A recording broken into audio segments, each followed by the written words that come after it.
Hello everyone, my name is Jerry Becerridon and I will be discussing all about evaporation. So what is evaporation?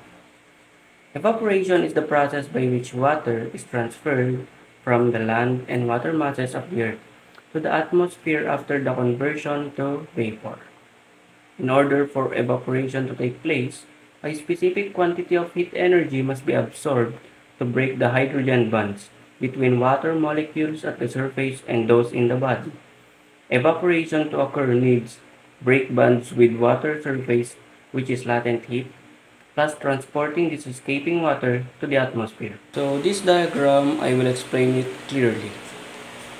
When we add heat to a liquid, movement of liquid particles increases. In the liquid phase, particles still stay together because of a strong intermolecular force. As we add more heat, vibration of particles starts dominating, and at boiling point, it takes over the molecular force.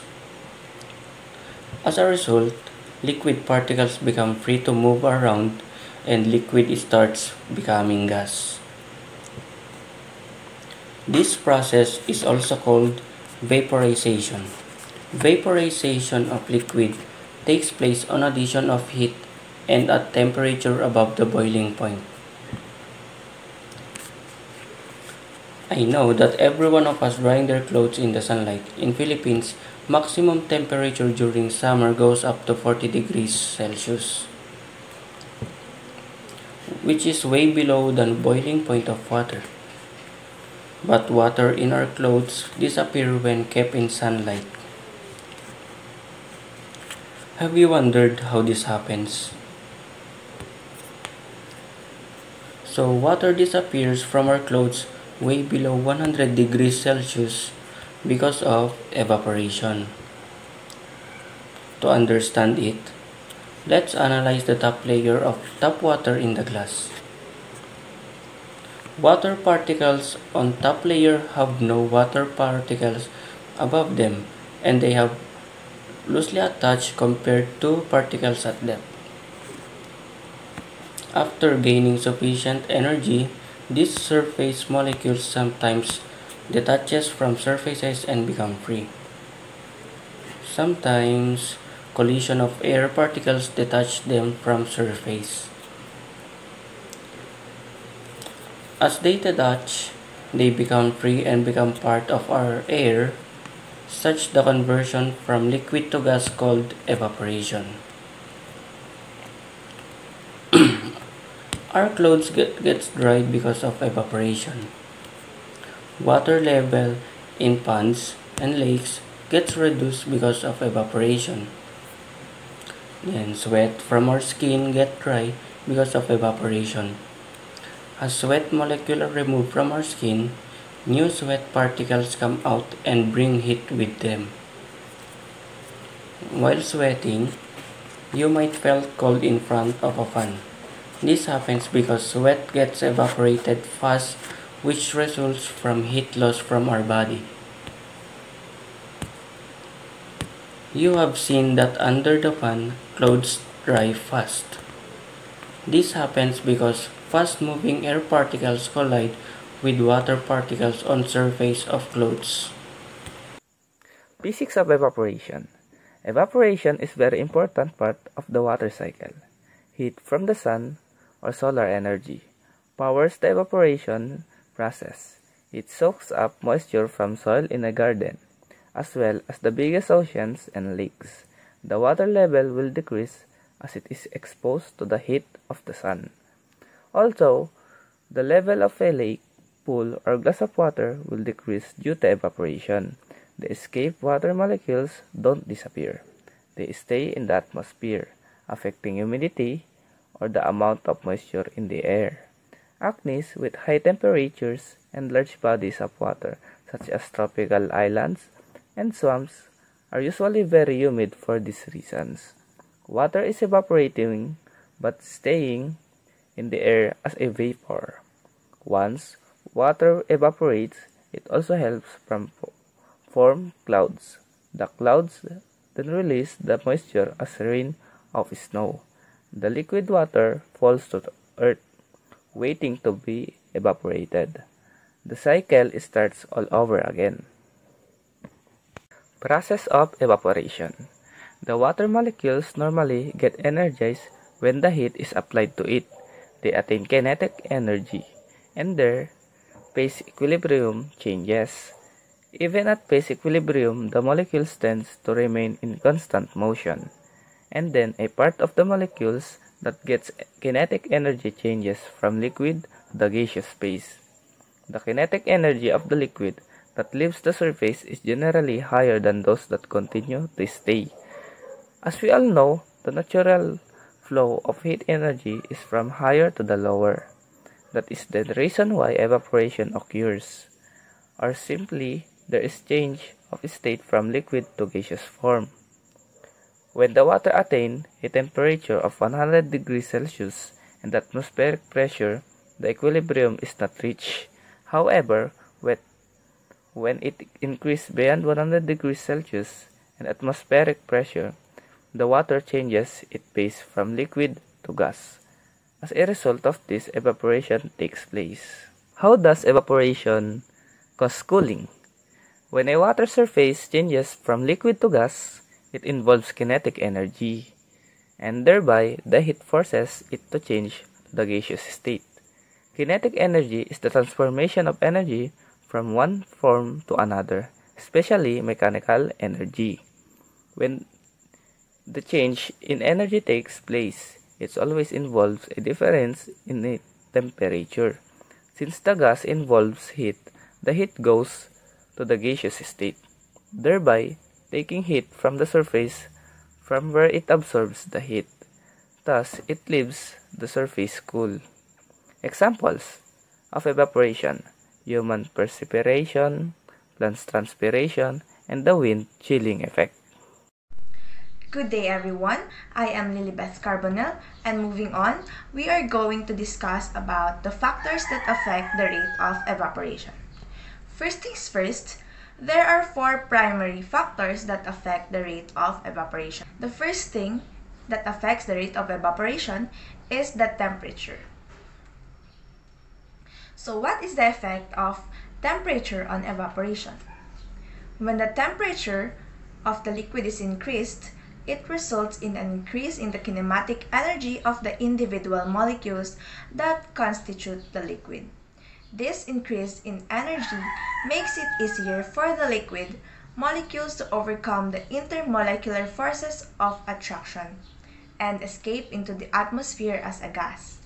It can be noted that the temperature of the surrounding can also contribute towards faster evaporation since hot environment can transfer their heat to the liquid. So the first factor that has an effect on the rate of evaporation is the temperature. Another thing is that the larger the temperature of air, more molecules of air are energetic, which means one of those collisions with water is enough to give kinetic energy for it to escape. So for instance, when you leave a water lying on the ground, it disappears after a while. Why? Because the liquid is starting to transform into gas.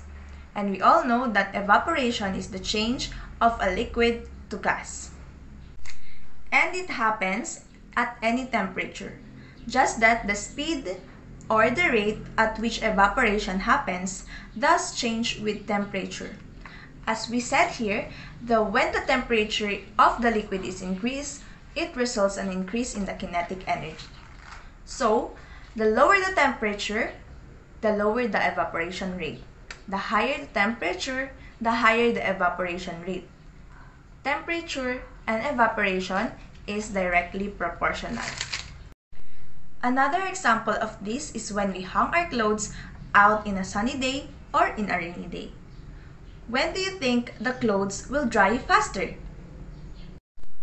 Correct! Heat increases the kinetic energy of the surface molecules of the water. Therefore, the clothes dry faster in a hotter temperature. Another example of the temperature affecting the rate of evaporation in our everyday life is when we apply alcohol in our hands. So the heat in our palms increases the rate of evaporation to the liquid. That's why it dries faster. The second factor that affects the rate of evaporation is the surface area. So what is the effect of surface area on evaporation?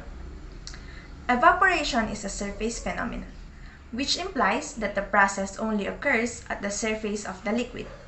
During evaporation, the molecules of the liquid that are present at its surface overcome the intermolecular forces of attraction to break away from the liquid and escape into the atmosphere as a gas. Liquids are known to not have any definite shape. They assume the shape of their container. Therefore, the greater the surface area of the container, the greater the number of liquid molecules present at the surface. The larger the number of liquid molecules at the surface, the larger the number of molecules that will break away from the liquid and become a gas at a given point of time, which contributes to an increase in the rate of evaporation. So just like the temperature, surface area is also directly proportional to evaporation. If the surface area increases, the rate or speed of evaporation also increases. The more surface area, the more the evaporation. In connection with what I've said earlier, let's make a comparison. Say we have a water on this glass and a water on this saucer. Which do you think has the more evaporation? That's right. The water on this saucer has greater evaporation because it has a larger surface area. Meanwhile, the water on this glass takes more time to evaporate because it has a lesser surface area, just like what we mentioned earlier. So repeating what we've said, as it is directly proportional, the larger the surface area, the more the evaporation. And the smaller the surface area, the less the evaporation. The third and fourth factor that affects the rate of evaporation will be further discussed by my partner Patricia Kit Taroma. Next is the effect of humidity on evaporation. There is a limit to how much water vapor the atmosphere can hold. This limit is proportional to the temperature, which implies that the hot air balloon can hold more water vapor than the cold air. Evaporation can be viewed as an equilibrium process through which the amount of water vapor in the atmosphere reaches an equilibrium with the amount of water in the surface of the liquid. However, the greater the amount of water vapor in the atmosphere over the liquid, the slower the rate of evaporation. Also, it can be noted that an increase in the temperature with constant humidity will contribute to an increase in the rate of evaporation since hot air can hold a greater amount of water vapor. So, humidity is the measure of how much water vapor is in the air. The atmosphere has a limit to how much water vapor it can hold, and this limit increases with temperature, meaning warmer air can hold more water vapor than cooler air. So, imagine you have two clotheslines, one inside a humid bathroom and one outside in a dry, sunny garden. So inside the bathroom, the air is already filled with moisture due to the shower, so it's very humid. Since the air can hold much more water vapor, the evaporation of water from the wet clothes slows down, and the clothes will take longer to dry. However, outside in the garden, the air is dry and can hold a lot more water vapor. As a result, water from the wet clothes evaporates quickly to fill the air with more water vapor, and then the clothes dry faster. So furthermore, if the temperature in the garden increases, the air can hold even more water vapor, further speeding up the drying process. So in conclusion, higher humidity slows down evaporation, while lower humidity speeds it up. Additionally, higher temperatures can increase the rate of evaporation even if the humidity level remains constant. So, another factor that affects the rate of evaporation is the effect of wind on evaporation. Evaporation increases the humidity of the atmosphere that immediately surrounds the liquid. This humid air takes some time to dissipate into the rest of the atmosphere. The presence of a breeze, a powerful wind, or some other form of air circulation can speed up this process and make the environment of the liquid less humid. Therefore, by decreasing the humidity of the liquid surrounding, a powerful breeze or wind can increase the rate at which the liquid evaporates. So when a liquid evaporates, it adds water vapor to the air directly above it, increasing the local humidity. This humid air needs some time to mix and dissipate into the wider atmosphere. If there is no wind, this humid air stays around the liquid, slowing down the further evaporation because the surrounding air is already saturated with moisture. So imagine you have a wet towel hanging in a still room and another hanging outside on a windy day. In the still room, the air around the towel becomes humid as the water evaporates. Since there is no wind to move this humid air away, evaporation rate slows down as the air gets more saturated with water vapor. So, however, outside on a windy day, the wind blows away the humid air surrounding the towel and replaces it with drier air. This reduces the local humidity and allows more water to evaporate from the towel. As a result, the towel dries faster in the wind. So, in summary, winds help to disperse the humid air around the liquid, replacing it with drier and thus speeding up the evaporation process. This is why a breeze or strong wind can significantly increase the rate at which liquid evaporates.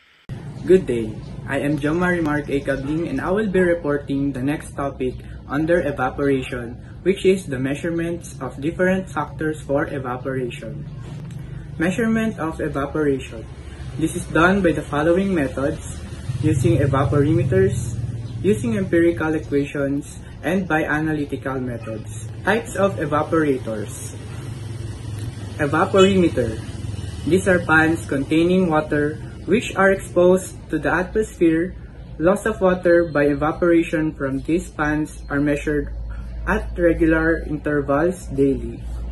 Meteorological data such as humidity, wind velocity, air and water, temperatures, and precipitation are also measured and noted along with evaporation. USWB Class A Evaporation Pan. A pan of diameter 1,210 mm and depth 255 mm. Depth of water is maintained between 18 and 20 centimeters. The pan is made of unpainted GI sheet and is placed on a wooden platform of height 15 centimeters above ground level to allow free air circulation below the pan. Evaporation is measured by measuring the depth of water in a stilling well with a hook gauge. It is also used in a manual measurement, and it rests on a carefully measured wooden base, water, and chair linked so animals cannot drink on it. The next pan is the ISI standard pan, known as the modified Class A pan. A pan of diameter 1,220 mm and depth 255 mm. The pan is made of copper sheet, 0.9 mm thick, tinned inside and painted white outside. The pan is placed on a square wooden platform of width 1,225 mm and height 100 mm above ground level to allow free air circulation below the pan. Evaporation from this pan is about 14% lower as compared to that from an unstreamed pan. It is also a manual evaporation. The next pan is the Colorado Sunken Pan, a 920 mm square pan made of an unpainted GI sheet, 460 mm deep, and buried into the ground within 100 mm of the top. Main advantage of this pan: its aerodynamic and radiation characteristics are similar to that of a lake. Disadvantages: difficult to detect leaks, expensive to install, extra care is needed to keep the surrounding area free from tall grass, dust, etc. From the name suggests to, it is buried in the ground to within about 5 centimeters of its rim. Moving on to the empirical equations. Most of the available empirical equations for estimating lake evaporation are a Dalton-type equation of the general form. The equations are as flashed on the PowerPoint. Number 1 is the Meyer's formula, which denotes as EL is equal to Km times EW minus EA times 1 plus U9 over 16, where EL is the lake evaporation with the unit of millimeters per day. EW is the saturation vapor pressure at the water surface temperature with a unit of millimeters of mercury. EA is the actual vapor pressure of the overlying air at a specified height with a unit of millimeters of mercury.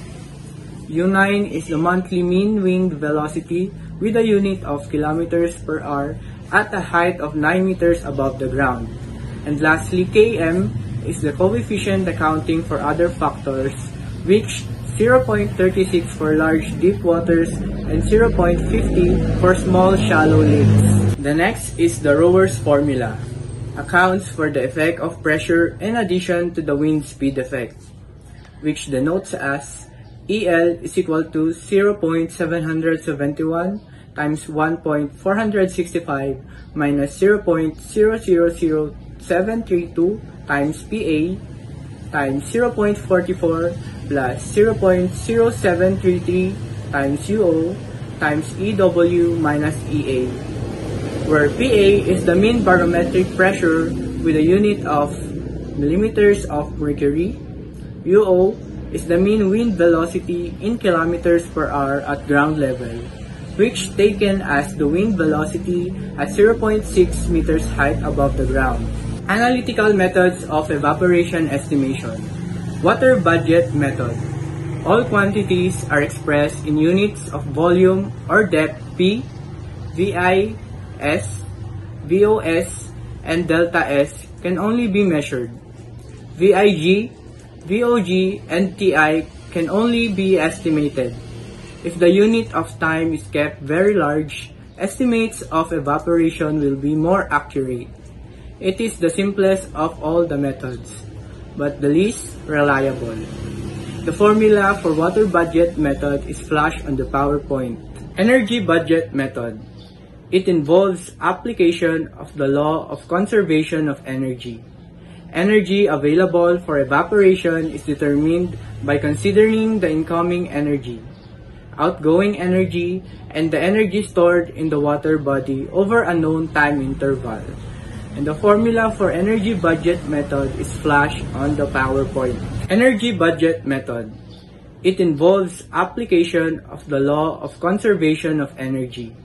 Energy available for evaporation is determined by considering the incoming energy, outgoing energy, and the energy stored in the water body over a known time interval.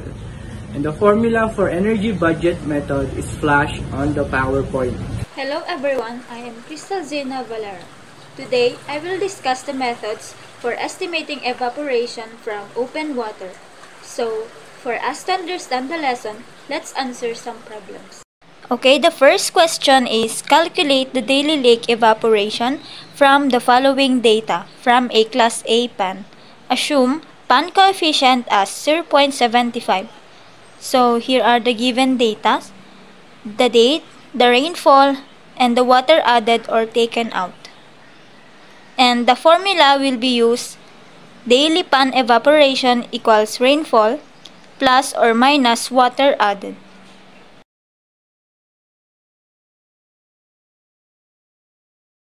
The second question is, a reservoir with surface area of 300 hectares has the following average meteorological values during a given week.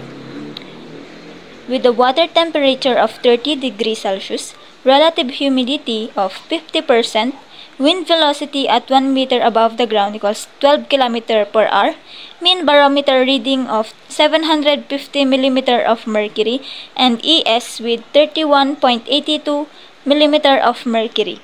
So, estimate the average daily evaporation from the lake reservoir and the volume of water evaporated from the lake this week, using the Meyer's and Rower's formula.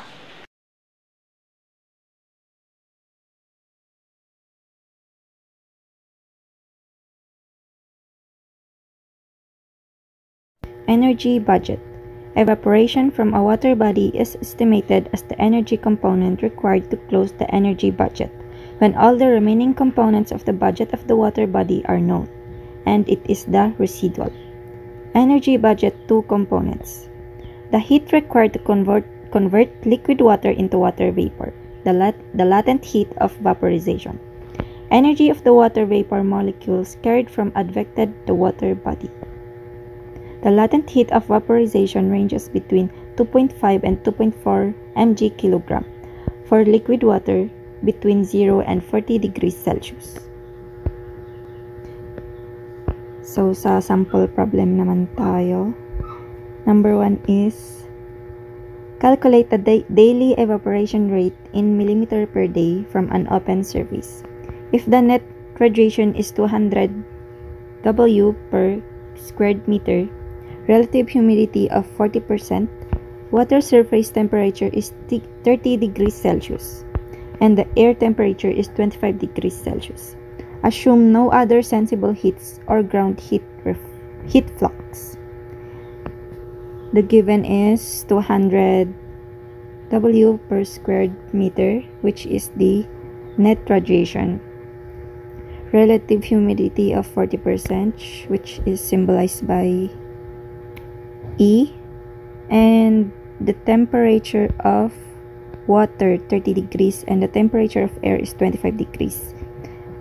And the heat ground and heat flux is 0 because no other sensible heats is mentioned in the problem. Required is the daily evaporation rate, which is the capital letter E. Solution. The formula for E is net radiation all over LV and the raw density of water. So, ang formula ng LV is 2.501 times 10 raised to 6 minus 2370 times yung temperature ng air. And constant na po yung numbers na andyan. Yung temperature of air lang yung i-input. And yung value ng temperature of air is 25. And we will get 2441,750 joules per kilogram. And yung density of water is 1,000 kilogram per cubic meter. Then, nakuha natin yung pwede nating i-input sa original na formula. So, 200 all over 244170 times yung 1,000. We will get 8.19085 times 10 raised to negative 8 meter per second. But then, sinabi sa problem na in millimeter per day yung kailangan nating makalculate. So, i-convert natin siya sa millimeter per day. And then, makukuha natin is 7.0799 millimeter per day. So, andyan naman sa PowerPoint yung pagko-convert. Combination equation. In the last 50 years, the most widely used formula to estimate evaporation from water or vegetation has been the Penman equation. Its success when applied in many different locations is attributable to its physical basis. Leinach-Creh, 1993, presents a table comparing monthly or annual measured evaporation with Penman estimates for a wide range of water bodies from around the world.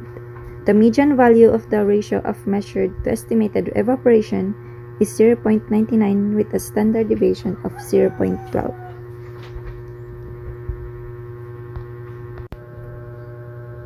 Penman combined the mass transfer and energy budget approaches and eliminated the requirement for surface temperature to obtain his expression for the evaporation in millimeter per day from open water.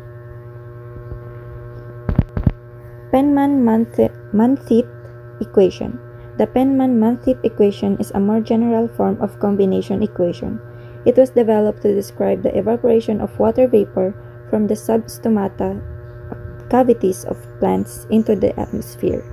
Essentially, the evaporation rate is obtained from the simultaneous solution of diffusion equations equations for heat and water vapor, and the energy balance equation.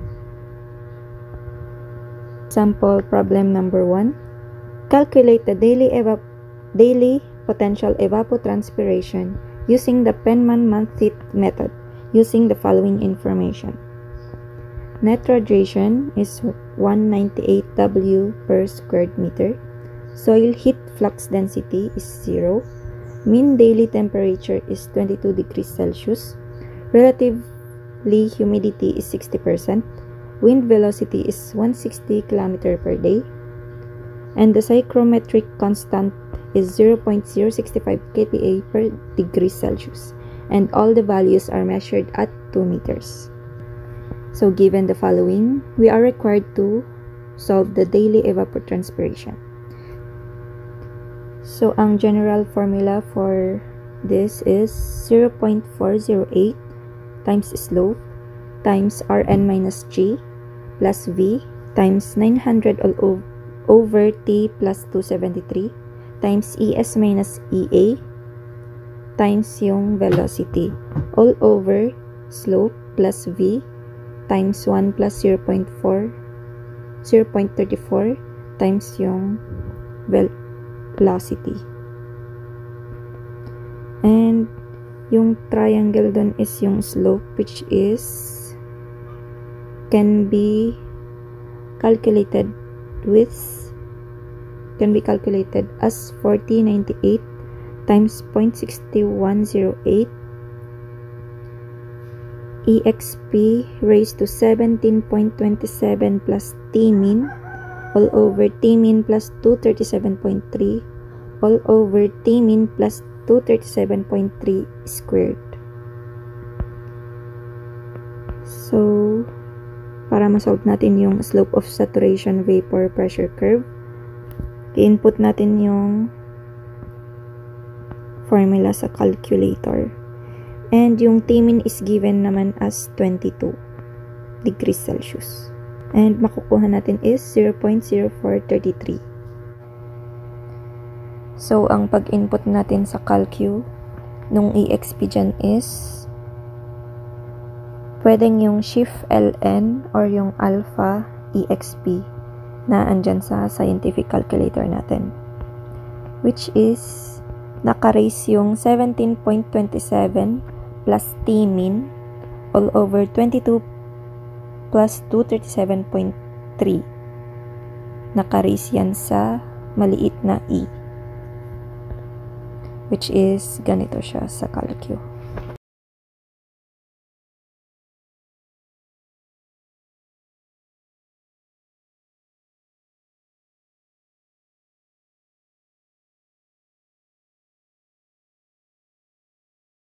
Tapos, para naman makuha yung EA tsaka ES, kailangan natin yung formula ng RH, which is given yung RH. So, equate that. 0.6 is equals to EA all over ES. So, para makuha yung ES na naman, yung formula nun is 0.6108 E raised to 17.27 T all over T plus 237.3. So, yung T dyan is yung T min, which is yung 22 degrees Celsius. So, ang makukuha dyan is 2.6644 kPa. So, para makuha natin yung EA,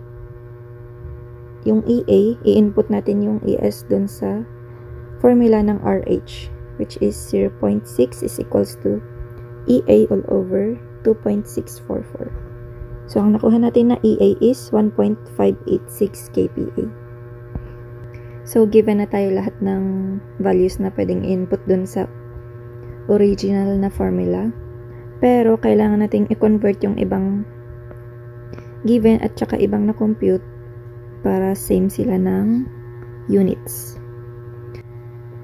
So, yung Rn dyan is 198 W per square meter. But then, gawin natin siyang mg per seconds. Which is, kapag ginawa natin siyang mg per seconds is magiging 198 times 10 raised to negative 6. Then, i-convert natin ulit siya sa mg per squared meter per day times day. Which is, ita-times natin yun yung 198 times 10 raised to negative 6 sa 60 seconds, sa 60 minutes, tsaka sa 24 hours para makuha yung 17.11. Para ma-convert natin yung seconds into day. So, yung wind velocity is 160 km per day. Ko-convert natin siya sa meter per seconds. So, paano natin na-convert yun is 160 times 1,000 meters divided by 24 hours divided by 60 minutes and divided by 60 seconds para maging meter per seconds na lang yung kalabasan niya. And then, yun lang naman yung kailangang i-convert. So, input na natin yung mga values na andyan. And, nakuha na natin yung 4.63 mm per day.